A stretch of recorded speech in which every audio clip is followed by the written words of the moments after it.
Good morning, Colorado. How's everybody doing? Are you ready for November? Are you ready for victory? Are you ready to change this country?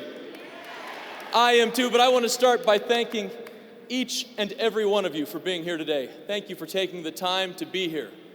Time away from work, from family, because the hours that you spend here today will change the course of this nation as we select the next several years of leadership.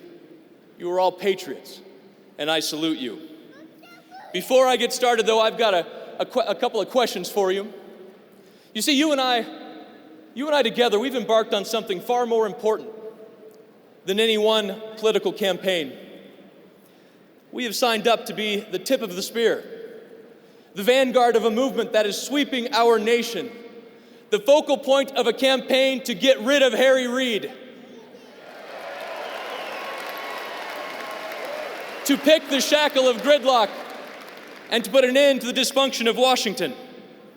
Because Colorado is the fulcrum of the balance of power. We, along with our neighbors across Colorado, will decide the direction that this country takes, what kind of a nation we are to become. And are you ready for that opportunity? Are you ready for that fight? Are you willing to be the tip of the spear? I knew you'd say that, because I'm ready too. Jamie is ready, our whole family is ready, and we will win with your help this race in November. We will defeat Mark Udall, and we will make Harry Reid a footnote in history. And we will change our nation. Now, this is a decision that we are not making lightly, and I hope you aren't making this decision lightly either, because it's not about scoring points or political games. It's a solemn response to a call to duty. Over the past couple of years, something has happened as I've attended town meetings and main streets across this great state. The faces of the failure of Washington appear everywhere I turn around.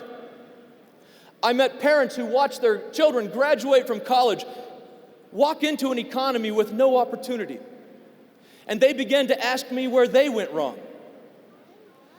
You know, as parents, we believe that it is our job to give our children a better starting point than the one that we were given. But there's a growing pessimism in Colorado that says that's becoming more and more difficult to do. I met seniors, older folks, people my grandparents' age, walking into the sunset of their life, wondering what happened to this nation. What happened to the hopeful, can-do country that won Cold Wars and World Wars? And I met people, hundreds of people, who for the very first time were feeling the very first effects of Obamacare, the biggest and worst government boondoggle this country has ever seen. People who lost their insurance, people who saw their insurance premiums increase, people who lost their doctor, people who were sold a bill of goods and then left with the bill. People who found themselves working harder and harder each and every day, only to find opportunities slip further and further from their reach. And I met people who were desperately seeking someone to stand up and fight against the dysfunction in Washington. You know, I've not been in the House of Representatives for very long, but I will tell you it is every bit as messed up as you feared it was, and even worse. It's a collection of ego and operators. It's a collection of people who wish to put appearance over accomplishment, people who put puffery over principle. Only in Washington could a president say that with $17 trillion of debt and 10 million people unemployed, that that's progress.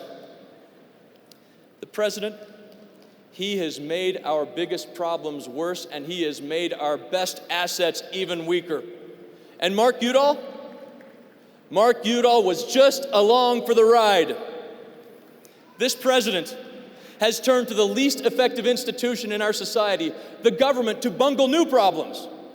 And yet Mark Udall was just along for the ride. This president had an opportunity to achieve energy independence, and he put up roadblocks instead of green lights. And Mark Udall, Well, Mark Udall was just along for the ride. And at a time when we needed our senator to stand up and put principle over party, Mark Udall was just along for the ride. This is not how it has to be. This wasn't how it was supposed to be. And it's not even how Mark Udall promised that it would be. In fact, when he campaigned for the United States Senate, he said that he would be bipartisan. Every time there was a television camera near him, that's what he said. But instead, Mark Udall outsourced his decision-making to the Democratic Party.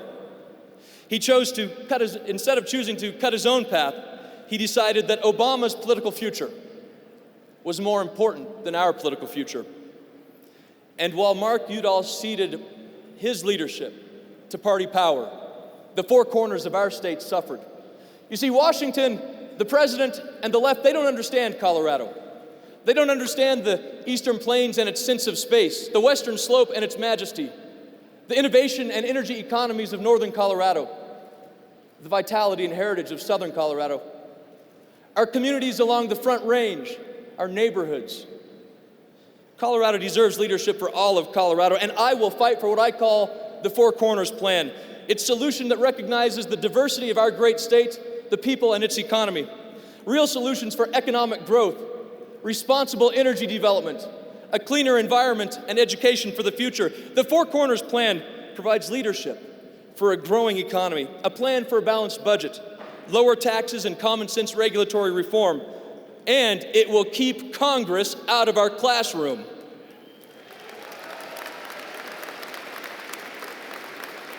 We will protect our water rights and make sure they are held Colorado by Coloradans, and we will stop the government takeover of health care. Whether it's Denver, Pueblo, or Maybell, I will stand up for all of Colorado. You know, that kind of independent solution making isn't just a campaign platform. It's in my DNA. I'm a fifth-generation Coloradan who believes there is something truly exceptional about this great state and this nation. A place where for over 100 years, people have come to carve out a new life out of the land. That frontier is what shaped me. It made me an optimist, a doer, knows that we can solve our own problems. We can do it in the private sector, on our own, in real America. But sadly, there is one group of people who don't believe that anymore. They're the government-entrenched political class. They run government for the government. They enrich government for the government. And they empower government at the expense of we the people. America must have new leadership. We must stop the policies of bailouts and handouts, and we will put an end to government takeovers and intrusions. You know, every single one of us has a passion in our heart, a passion that tells us that tomorrow is going to be a better day than today. You know, there's an entire Wikipedia page that Mark Udall has on his political family dynasty. Heck, he's even got a couple of cousins that serve in the Senate with him right now.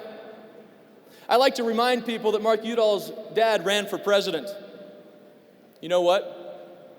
My dad sells tractors, and I am damn proud of that. And it gave me a different perspective on how to lead this country. Because after 16 years in Washington, Mark Udall has made things worse, not better. I believe in new ideas and courageous beliefs and greater opportunity and brighter horizons. I believe that it is time for the next generation to lead a new generation. I am honored to accept the nomination for United States Senate. I accept the nomination, ask for your support. This is our time, this is our duty. God bless Colorado, and God bless the United States as we take the gavel from Harry Reid.